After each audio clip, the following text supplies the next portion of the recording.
Hello, ladies and gentlemen, and welcome to episode 3 of the Hybridicious adventure. So we start off by looking at the team. Everyone is basically set to play with the exception of Abate, who needs some contracts, and we put on that silver contract, which I believe we started off with.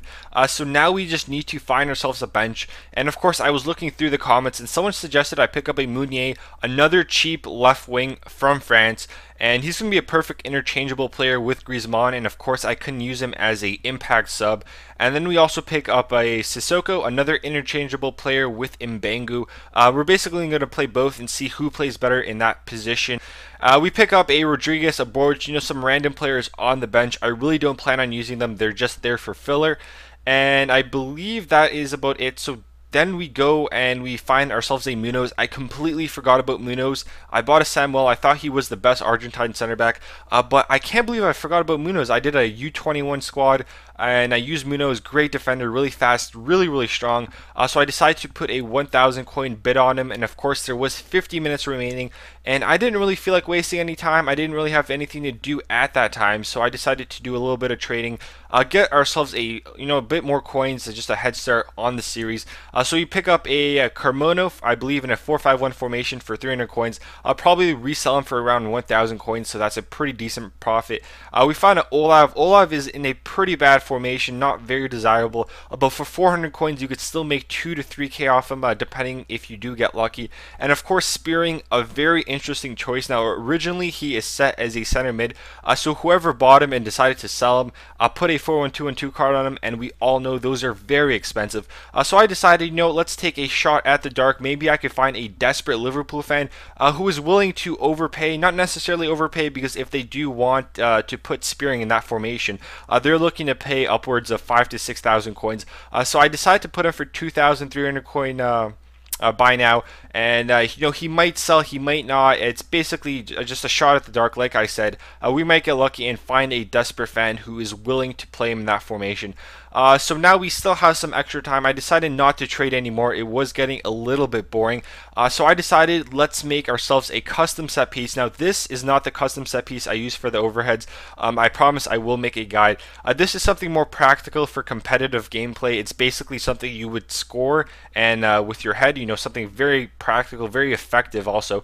So as you guys can see, I put my defenders back. I don't want to get counter-attacked. I put that random player in the midfield. It seems that every time I lose a header, the ball goes there, so I want him to retrieve the ball from that position. And then we have someone going to the back post. We have our main target man going through the middle. He will be the guy which I will most likely be aiming for most of the time, but you do want to keep your options open and you don't want to be predictable. So we have someone near post, and then we have a trailer going behind the guy, the main target man, and of course another player going back on defense. Once again, you do not want to get counterattacked. Basically custom set pieces are very prone to counters. So as you guys can see, we tested out that guy in the middle, perfectly runs by the middle, going past every player, and just a very powerful header. So this will be very effective. So now we save it. Of course, I believe I saved it as X. You really don't have to give it a specific name as long as you know what set piece is what.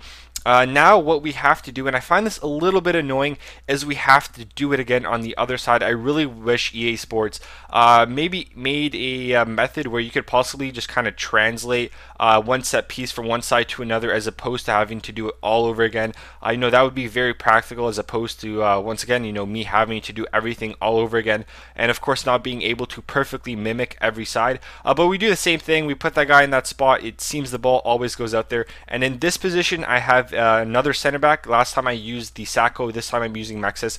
So basically in game, both center backs will be making that big run past everyone, so they both get an opportunity to get that header. And then we also want to keep our options open. We have someone going near post, we have the striker going far post, and that's going to work wonders, as you guys will see in a few seconds. Benzema does end up scoring, but in our basically our team, we don't have a Benzema, but we do have a Cisse. Cisse, quite tall, very strong, very athletic, so he will be able to climb up and win a few headers above some defenders. So I'm very excited with that back post cross, and I assume we're going to be scoring a few goals with that. So as you guys can see, I got very fortunate. No one outbid me on the Munoz. He goes for around 2,000 coins, so we will be making a profit when we do sell him, and he slots perfectly right into our team. So we're almost ready to play. Now personally, I have to use a morale card. It's just basically, one of my many habits I have on Ultimate Team. I always buy a morale card for every team, and basically every little advantage that you can have, you guys have to capitalize. Even if it's something as small as morale, it does seem to make a small difference, and you basically want everything going in your favor. And as you guys can see, I paid 200 coins for a morale card. You really can't go wrong. 200 coins, that's nothing. So we put that on the team, and we're almost ready to play. We're so close, but we have to make a custom formation. You guys know I love custom formations. So basically what I do now is I go to play a friend, and I go and play against the team of the week. And why I do this is because if you forfeit the game, you actually don't get a loss. So as opposed to disconnecting, you could just forfeit the game, not play the game, and of course your custom formation does set. So I'll basically briefly describe, what I was thinking at the time. I put my defenders back. Of course, I want the defense back more. I believe I moved Samuel back a spot further. I want him more as the sweeper. He will be the final defender, and I'm fine with that. He has 90 stand tackle, 90 marking, and I really trust him as the last defender. Then we move Sissoko more as a defensive mid. Of course, 86 pace, 83 defending. That is the spot which really suits him. Gonzalez will be more of a center mid. He's more of a jack of all trades. He could shoot, he could pass, but he also has a stand tackle on him, which I do plan on using. So he will fit perfectly right beside Sissoko. And then of course we have Lamela, more offensively minded, so he's put as a center attacking mid.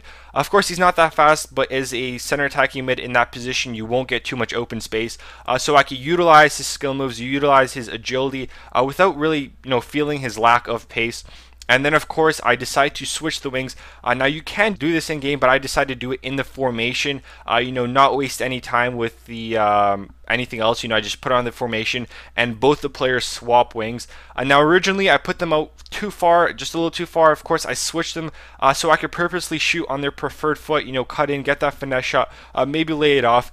So it works out quite perfectly. And now of course we have to set the work rate. So Cisse was on a medium attacking work rate. That doesn't work for me. I want him on a high. Of course, low defensive work rate, so they're always going on that counter attack. We have those three players.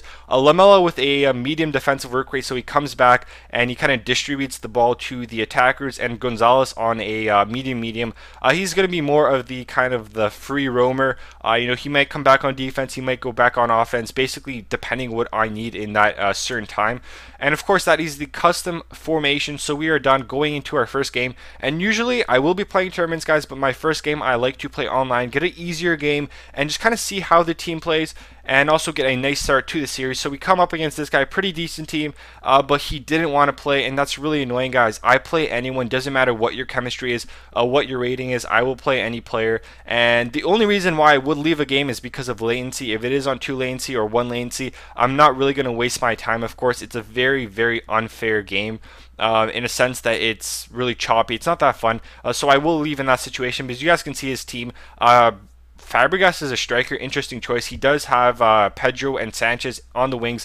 Busquets is the holding mid, and Valdez as the goalie. So of course a decent goalie. Looks like he's going for that Barcelona squad, and he has a few interesting players with Kiesling and Lichtsteiner. So a pretty decent team. It really depends on how good of a player he is. And you guys are always asking me, Adrian, do I have to pause the game and put on the custom formation every time? Unfortunately you do. But you really shouldn't complain. It takes 5 seconds, guys, and it makes such a big difference. So 5th minute, Cisse feeding Gomez, our man of the team, and of course he does end up scoring a really nice ball. What's that skill move called? A ball roll to a scoop turn. I almost forgot. I'm a skiller. I can't believe I forgot that. Anyways, a scoop turn and a little bit of a sidestep. Of course, getting by 2 defenders and just a wonderful finish. Of course, on his right foot. And here, I kind of wanted to cross. I wanted to see how good his left foot was for the crossing. Of course, 5-star weak foot. And to my surprise, Griezmann comes out of nowhere and scores a header. Of course, very unorthodox for me. I don't score too many headers, but I wanted to give it a go. I'm playing competitive FIFA. I want to score goals, and very sloppy defending. As you guys can see, this was my first game, so I did play online to kind of warm up. And Kiesling scores, but if you guys look at the replay, I mean, look at Frey's positioning. He's way too close to that near post. That shot was basically right in the middle. I believe he should have saved that. And if that's an indication of how he plans on playing, we might be in trouble. But of course, that was the only other shot he had on target. Some sloppy defending on his part. Gomez getting that turn. And I could have, tramped it, but I decided not to. Gomez, solid finishing. I'm confident in his right foot, and he does slot it past the goalie perfectly. And then we get some nice, dribbling from Gomez, faking out the defender, two Cisse, two Lamela, and Lamela will not miss that on his left foot. Very good finesse shot and a very fun player to use. And then Griezmann avoiding a few tackles, getting that a little bit of luck. And then Cisse going on a little bit of skill run. I don't really beat anyone with a skill move, but some very tight ball control leading to a nice finesse shot and the obvious goal. Cisse, a very fun player to use. And then this guy, thought, that's enough. I've had enough, and he does in fact end up leaving. So guys, I hope you enjoyed the episode and have yourselves a wonderful day.